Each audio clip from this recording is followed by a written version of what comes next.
Hi guys, welcome back to my channel. If you're new here, don't forget to hit the subscribe button and the notification bell so you can get a notification every time I upload a video. Danny, if you're not new here, welcome back and thank you for supporting me. Today's video is going to be a review on the new series Power Book 2 Ghost, starring Michael Rainey as Tariq. And this episode is called The Strangers. I watched this at about Sunday, like 5 days ago. So this video is kind of late, but I do want to get it out there and start doing a review on the show. It starts out as Tariq. He's off in like college now, whatever. So I guess he got, I guess he finished school early at the little boarding school that he went to in order to get the money, the inheritance that Ghost left him when he got killed. He has to like complete college first. So I guess he's on this accelerated program. So all this is coming from my memory from 5 days ago, guys. Okay, so he went on this accelerated program. So in order to get the inheritance from Ghost, he had to go to college first and complete his college degree in order to get the inheritance. Because Ghost only left the inheritance to his kids since Raina is dead. It's gonna be Tariq and the daughter.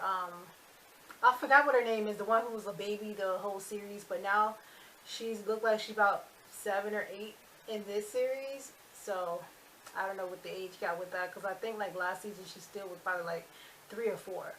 So, but this is supposedly taking place like within the same month of Ghost dying, and Tasha is still in jail. Tamika's her lawyer because Sax got her the lawyer at the end of the last series, which ended in February with the original cast or whatever. So Tariq, he's supposed to meet this dean with this oral exam because Stern got him into this school, and the school say the only way he can stay there if he tutors this basketball player, and if the basketball player is able to play or whatever. So basically they're probably making him do all of the basketball player's work. So Tariq said, okay, yeah, that's fine. And they asked him if Tariq knew the guy's name. Tariq said he did. I don't know if he was lying or not, but he said that he didn't. But, so Tariq had to meet with this dean. He met with this black lady, I think she's a counselor or whatever. And she was talking to him about graduating early and all that stuff, because he said he wanted to graduate early to take care of his grandmother, mother, and the little sister. Yes, that's her name, yes. And the teacher was like, well, are you ready for all that? Because everything that's going on with your mom in jail, your dad's dead. And he was like, yeah, but the teacher doesn't know that, well, the counselor doesn't know that he needs to finish in order to get the money. So he's trying to finish as early as possible in order to get his inheritance.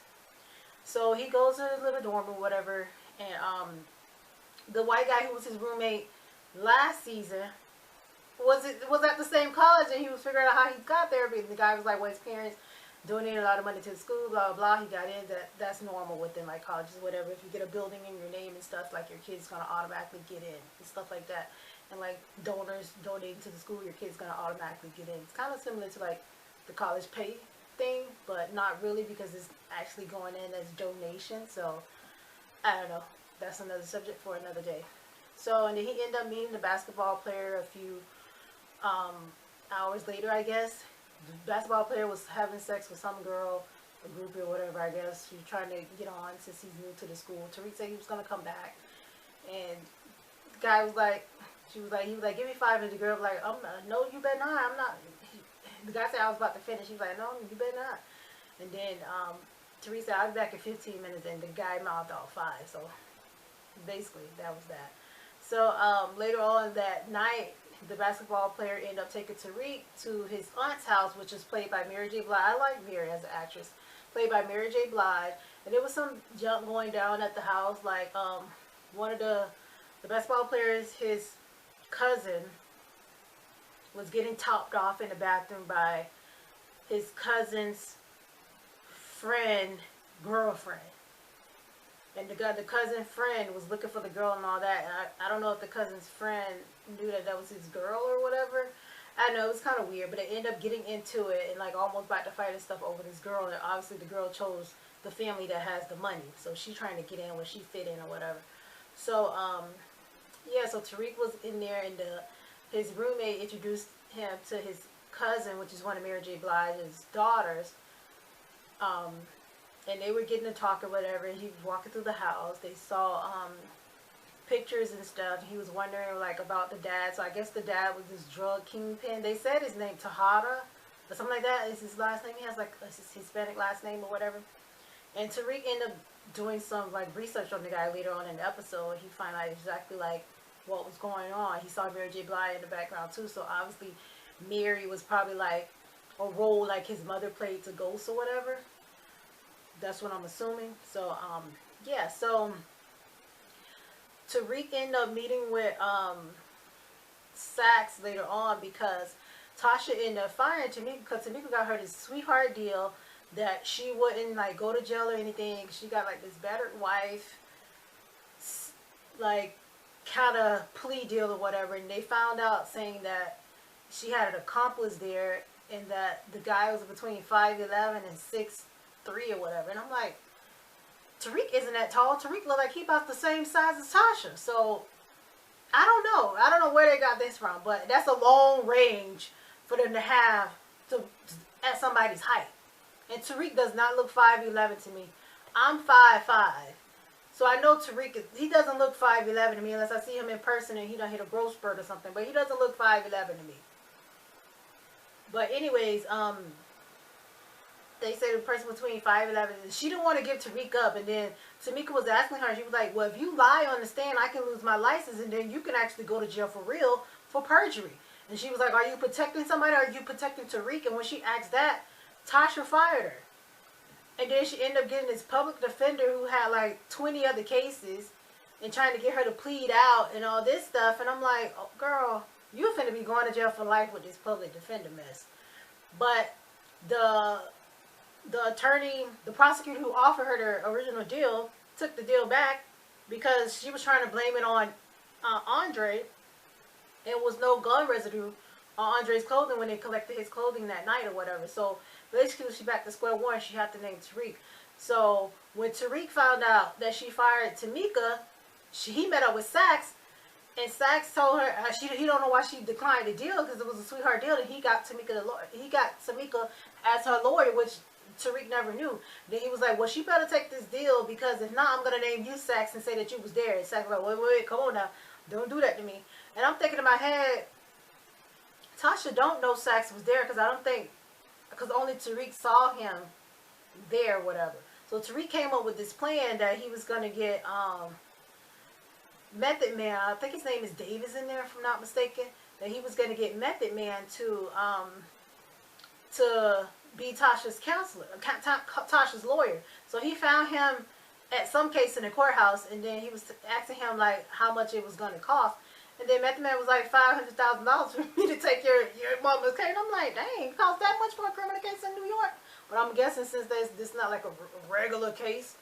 But so Tariq was like, okay. So Tariq was going around trying to find the money.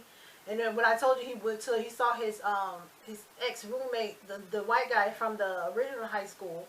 He asked him for Effie's number because he had said something about Effie setting him up or something like that. He asked him for Effie's number. So I thought Tariq was going to go get revenge on her, but he went and got some drugs. So I don't know if it's the drugs that she stole from him or like it was her drugs. I don't really know who drugs was it, but he didn't pay her. And she like, so you're not going to pay me for that? He was like, no, he walked away. So I don't know if it was stuff that she stole from him or I don't know what was going on with that, but she did end up paying him. And then she was like, it wasn't another person, it was just business because Tariq didn't need to do that. And she needed to pay for books and stuff. So that's why she had to get him out. But I'm like, okay, girl, that sound, if you're going to try to get out everybody that comes there and try to do illegal things like you, like what if somebody else come and try to do it and then you're going to end up getting hurt. But whatever. So he ended up getting that. He ended up going to his grandmother's house to go through Tasha's old daycare books to try to find the girl who was hustling drugs, pills or whatever through the club, through the script club. Because when his mom called, he was trying to ask her over the phone, and the grandma was trying to listen in and stuff. And then Tasha didn't give him the name, so he remembered how the girl looked. So when he got to the file, he went down there where she was at, and then she's like, "Okay, yeah, I'll do it, but you got to find your own drugs or whatever." So he was like, "Bet." So he came back, gave her the drugs and all that stuff or whatever. So he ended up finding money too. He found like $50,000, and then he got on his roommate's the basketball player's phone and was telling him that he need to use his phone so he can go on Instagram Live. But I thought Tariq was lying, but he actually did go on Instagram Live, saying that Davis was his new mom's lawyer and all this stuff. The man didn't know anything about this. And then while this was going on, all these texts was coming to his phone. Now somebody screenshotted it on Twitter, and all the messages were actually funny how they had him up there. I was like, how did people zoom in all the way on this? But so he ended up meeting with Tariq. Tariq ended up cornering him, so he didn't have a choice. So Tariq gave him the money, and it was only $50,000, and he told him that was gonna buy him a week. And I'm like, $50,000 only gonna buy you a week, but you actually wanted $500,000. So that's only like 10%. So I don't know, but he ended up meeting with Tasha. And he told Tasha that Tariq, she's like, Tariq really got you down here, huh? And then he was telling him about the deal and about her naming the shooter, and told her that Tariq told her that she don't have to be scared anymore. She can name the shooter. So she was like, Tariq really said that? And then she was like, yeah, he said that. So when they ended up going to court, she was getting ready to name the shooter, and Sachs was there because Sachs met with John Mock and the Democratic attorney or whatever he is. I don't know what he is to the Democrat people. They came into Sachs' office saying that they need to charge Tasha with a queen pin status in order to keep Ghost's alleged secrets buried with him, instead of her naming all of the stuff that he actually did publicly. And Sachs was like, but that's what he did. Tasha's not a queen pin. Tasha's not running all this. Ghost did. But the DA, the Fed people and the Democrat people, they don't care nothing about it. They just only care about their good name looking bad. So while them going through all this, I'm thinking, do they really do this like this in real life? Because a lot of criminals say that if somebody owed them a favor to the prosecutor, that they owe them a favor, they try to get them a deal that's higher than that. They do say that they be doing favors and stuff like that. I don't know. I haven't been in the criminal system, but I do hear about that kind of stuff kind of happening in real life, but this was very weird. So Sachs was like, no, I'm not going to do that because, like, that's not true. Why? I'm not going to railroad Tasha. Because he already know he was there, and Tasha didn't kill the man. So he already knew somebody else had to do it. And since Tasha didn't do it, and if they find out he was actually there too, they can blame him too. So Sachs was like, no, I'm not going to do that. And John Mock was like, you better come up with something because I got you this job and I can take it away. And I'm thinking, John Mock, you left because you was in hot water too. So don't try to act like you got all this authority when you left because you was on the rocks too and you had to get out before they fired you too. But Sachs ended up going home with his family and all that stuff. I don't really care nothing about that. They were just joking with him by calling him Nancy. I don't know why. I don't know if he's been cross-dressed or whatever. But I don't know. And none of the family believe in him except for his dad. It seems like everybody else think he's a joke, especially his older brother, thinking he's going to screw up and mess up the family's name and all this crap. So I don't know, child. But that's with Sachs. So back to Tasha in court. So Tasha was in court and she was telling them, they were telling her to name the shooter. So she ended up naming the shooter, and they was asking who told, and she said Tommy, and I'm like, Tommy? Why would you say Tommy?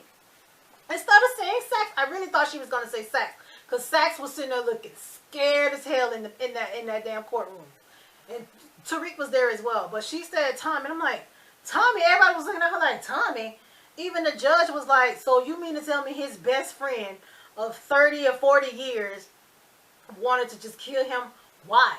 And then she's like, because I told him to. And then they come about objection and all that stuff. So they end up dropping the case right then and telling her they're going to charge her with the queen pin status just because she said that she ordered Tommy to take out Ghost, basically. And that is kind of like queen pin and like racketeering. Because it's like a criminal organization. If you're telling somebody else to do stuff, it's like an online organization. So by her admitting that in court, that kind of did put her like in a bad situation. So they end up handcuffing her again, and the feds end up taking her out. And then Davis asks Tariq, what kind of mess you done got me into, kid? He was like, this is the biggest court case of your life. If you take down the DA and the feds, you're going to be known as the best lawyer in New York, especially to the alleged criminals. Or something like that, into that effect. And I thought Method Man was going to buy it, but he was like, Okay, but you still owe me $450,000. Friend man, like, man, I still want my money. That's what you tell me. I still want my money. But he seemed like he was with it or whatever, and I'm like, this doesn't make any sense. With the feds wanting to keep Ghost's criminal activities buried, why would they charge her with a Fed case? Because this all going to come out in the actual Fed case as well if she goes to trial. And the Democrats going to be looking even worse. So I don't get like why they didn't want to just drop it right then and just like end it. Because charging her with a queen pin status is going to bring out all their dirt, all their associations. John Mock, you involved. Tamika's involved. Oh, I meant to tell you, Sax involved. I meant to tell you, Sax went over to Tamika's house trying to get her to talk about the case. She's like, I'm not talking about no case because this is like lawyer-client privilege or whatever. He was like, well, you're not a lawyer. She was like, but it still applies. And then Sax ended up telling her that he was there that night. She was like, oh, no, get out of here. Tamika ain't want to hear none of that. And then Sax was still trying to plead her case. She was like, I don't know you. She gave him that black girl clap. Get out my face. I don't know you. that was really, really funny. She basically pushed him out of the house. Tamika went with that foolishness. Yeah, Tamika say, y'all about to get me caught up in this mess. I got Tasha as a favor. I know she didn't do it, so she protected somebody. But y'all not about to end my career over no foolishness that y'all keep going on. And I'm here for Tamika. No, don't do me like that. Don't put me in this mess that I ain't got nothing to do with. I don't even know what's going on. So, but anyways, Sax was involved. Like the whole Fed people was involved with them trying to take down Tasha. What the lady name? The little Hispanic lady from the last episodes who arrested Tasha. I can't think of what her name was. But she was involved. Like everything that all of them did was shady. It was always like over the line, like a habitual line stepper that they like. It was off in that gray area that it wasn't by the book, especially for a lot of information that they got, especially Sax, because he was so obsessed with taking down Ghost that he was willing to basically like almost do anything. Oh, and I forgot to tell you, so one of Mary J. Blige's sons, the one who got into it with the friend or with the girl, at the end of the episode, he killed somebody in the stairway. They was off in like this little warehouse thing. And he shot somebody coming upstairs, but I don't know if it was the guy that he was actually arguing with at the party, because I couldn't really tell. Because as soon as he like looked up in the stairway, he shot him, and I don't know. But I couldn't really tell who it was, so maybe they'll give us like more clues as the episodes go on. And then he got back in the car, and she kind of like dabbed his neck. I guess he maybe had a little blood drop, but it doesn't seem like he probably would have had a blood drop for me, because he was way far away from the guy. Maybe she probably had some sweat, or she probably just wanted to wipe. Because he wasn't even nowhere near the guy for blood to even splash on his neck or whatever. So, I don't know about that, but it looks like it's going to be decent. I'm really excited to watch it. Like, nothing else is really coming on right now. I'm glad they were able to finish up the episodes in the season. I am actually looking forward to Tommy's spin-off if they're still going to do it as well, because he's supposed to be out in LA, as you noticed, like in the season finale of Power, that he like drove off in his car in LA. So basically that's all that's really like going on. It's all like an introductory to like the new season or whatever. I'm kind of excited. Hope I'm not forgetting anybody. Let me see, Tasha. So all the old people that we had came back. Tasha, Tariq, Sax.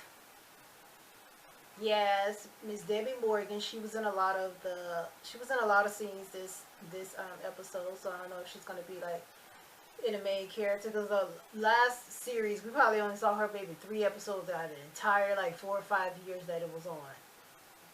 Tamika's back. John Mock was here, so I don't know if he's gonna be on all of the episodes. I know he was in the first one. That's kind of basically it. Tariq's old white roommate, the little stripper lady who was who was distributing the pills and stuff and coke, I guess, throughout the clubs. But yeah, it's basically almost like like new cast or whatever. I'm looking forward to it instead of the same old dry, tired storylines. So I really look forward to Mary J. Blige's character and Method Man's character. And I'm going to see how Tariq carry the show. So yeah, so after probably episode 2 or 3, I'll come through and start doing predictions of what I think going to happen. Because first episode, nothing really went on. This just was an introductory, so I can't really make predictions of like what actually showed. So we shall see. But don't forget to subscribe to my channel. Questions, comments, or concerns, just leave it down below. Thank you guys for watching. What was your favorite part? Do you like Tariq carrying the show? Do you think he did an okay job? What about Mary J. Blige's character? What about Method Man's characters? Shoot, what about Tasha? Like, that was so idiotic of her. So, yeah, don't forget to subscribe to my channel. Thumbs up this video, like this video, share this video. And all my social medias down below if you want to follow me on any of those. And I'll be back when episode 2, whenever it airs. Thank you guys for watching. Don't forget to subscribe to my channel. Bye.